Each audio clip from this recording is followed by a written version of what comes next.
Bonjour! Aujourd'hui, on va parler des mélanges. Donc, on commence le chapitre 5 qui se trouve à la page 137 dans ton Origine. Tu auras besoin encore de tes crayons de surligneur. Donc, le sujet d'aujourd'hui, ce sont les mélanges.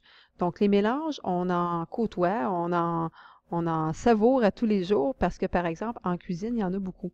Si on pense aux patates pilées, qui sont un mélange de patates, de lait et de beurre, avec peut-être des épices qu'on rajoute. Donc, c'est un exemple de mélange. Donc, dans Origine, on vous parle justement de ces mélanges-là. On va aller tout de suite surligner la définition d'un mélange. Donc, on nous dit que c'est l'association de plusieurs substances et on nous rajoute que ça ne doit pas provoquer de réaction chimique. Donc, par exemple, quand tu fais tes patates pilées, il ne va pas avoir un dégagement de vapeur ou de gaz ou encore moins une explosion. À la fin du vidéo aujourd'hui, je vais te présenter justement un exemple de mélange et ensuite un exemple de ce qui n'est pas un mélange parce qu'il y aura une réaction chimique. Donc tout à l'heure, on se garde un petit moment pour aller voir ça ensemble. Donc la définition, c'est un mélange de substances et il n'y a pas de réaction chimique à ce moment-là. Tout de suite, je m'en vais à la page 138. Donc, à la page 138, on va faire la différence entre deux types de mélanges. Donc, tout d'abord, on nous dit que les mélanges peuvent se retrouver dans les trois états, solide, liquide et gazeux, et que parfois, je peux avoir plusieurs états. Si tu penses, par exemple, au jus d'orange, tu as du jus d'orange, puis tu peux avoir de la pulpe à l'intérieur. Donc, la pulpe va être à l'état solide, tandis que ton jus d'orange est à l'état gazeux. Donc, tu peux avoir un mélange de tout ça. Dans les métaux aussi, j'ai marqué ici, là, juste par la suite, on va vous parler des alliages. Bien, un alliage, c'est un mélange de différents métaux. Donc, ce qu'on fait, c'est qu'on fait fondre les métaux, on les mélange et on les fait durcir par la suite et on va aller chercher des nouvelles propriétés pour ces métaux-là. Par exemple, on pourrait avoir des métaux qui ne vont pas rouiller. On va avoir des métaux qui vont être plus résistants. Donc, c'est quelque chose qu'on utilise. Donc, on peut mélanger des solides, mais par contre, dans ce cas-ci, on va les faire fondre avant. Donc, les mélanges peuvent se retrouver autant à l'état liquide, à l'état gazeux qu'à l'état solide. C'est ce qu'on vous dit dans le premier paragraphe ici. J'ai numéroté mes deux types de mélanges. Donc, premièrement, le numéro 1, ce sont les mélanges qu'on va appeler hétérogènes. Donc, qu'est-ce qu'un mélange hétérogène? Si on va voir tout de suite la définition. Donc, mélange hétérogène, on vous dit qu'on va distinguer au moins deux constituants.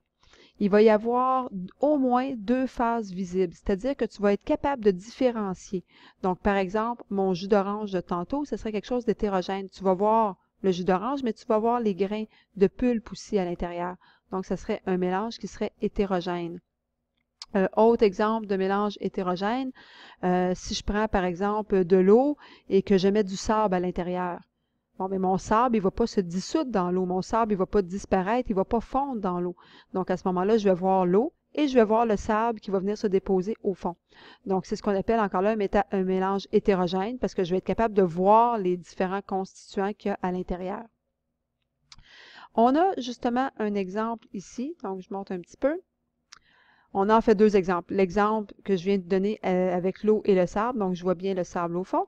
Et un autre exemple à côté, un peu comme j'avais fait en classe. Donc, en classe, je vous avais mis de l'huile, de l'eau et du sirop d'érable. Donc, et on voyait à ce moment-là les trois constituants. On voyait bien les trois phases. Donc, ici, dans celui-là, dans celui de gauche, on vous dit qu'on distingue deux phases. Donc, les deux phases, il y a la phase ici au niveau de l'eau, donc une phase liquide au niveau de l'eau, et il y a aussi une phase solide au niveau du sable. Donc, c'est ce qu'on nous dit ici. Dans le deuxième mélange qui est plutôt à droite, on nous dit qu'on distingue quatre phases et que les quatre sont liquides. Donc, j'ai une phase qui est orangée, une qui est rouge, l'autre qui est un peu jaunâtre et l'autre qui est complètement transparente. Donc, je peux voir les quatre différentes phases ici.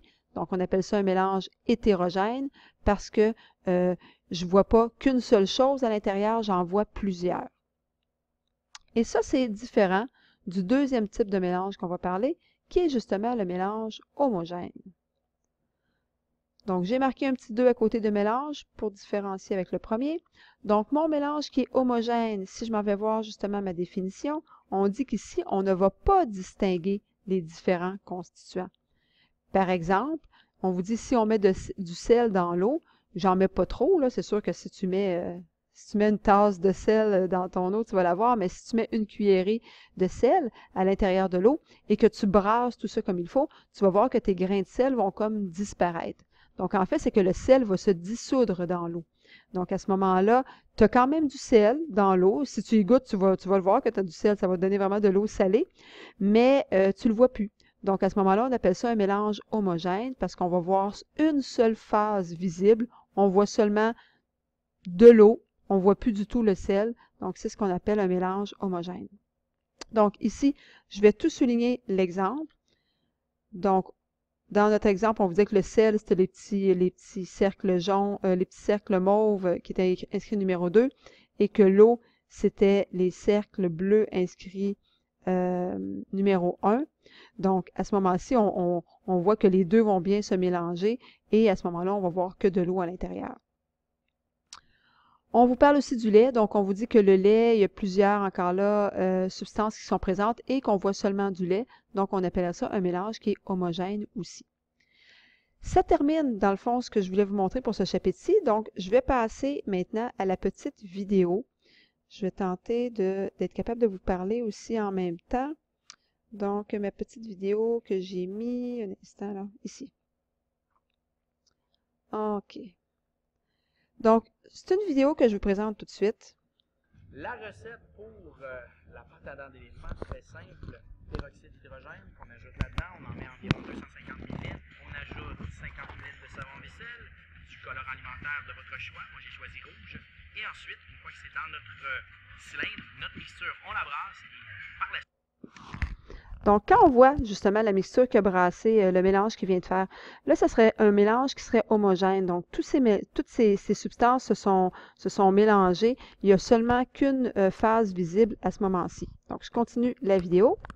Ensuite, pour notre recette, on prépare dans un petit bécher ou un verre à la maison une solution d'iodure de potassium, très difficile à se procurer, mais quand même, avec de l'eau bouillante.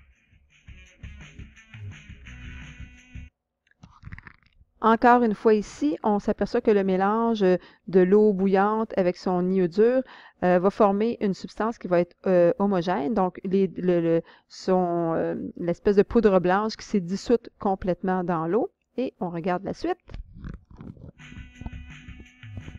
Et ensuite, il suffit d'ajouter le tout dans le cylindre. Et l'expérience est très impressionnante.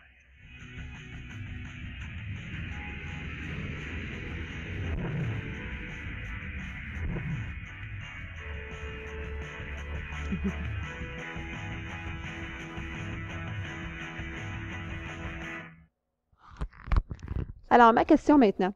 L'expérience finale, donc l'image que l'on voyait à la fin, là, si je la remets ici. Je vais voir si je suis capable.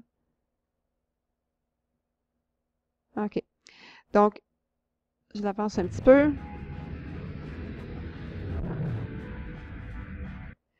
Donc, une fois qu'il a mélangé son premier mélange homogène qui était de couleur rouge et qu'il mélange le deuxième, ce qu'il y avait dans son bécher qui était de couleur translucide ou transparente, ces deux mélanges-là ensemble, est-ce que maintenant ça me forme un nouveau mélange, oui ou non? Donc, on se rappelle quelle est la définition du mélange. On disait qu'un mélange, c'était l'association de plusieurs substances et qui ne provoquait pas de réaction chimique. Donc, est-ce qu'on pourrait dire ici qu'il n'y a pas de réaction chimique?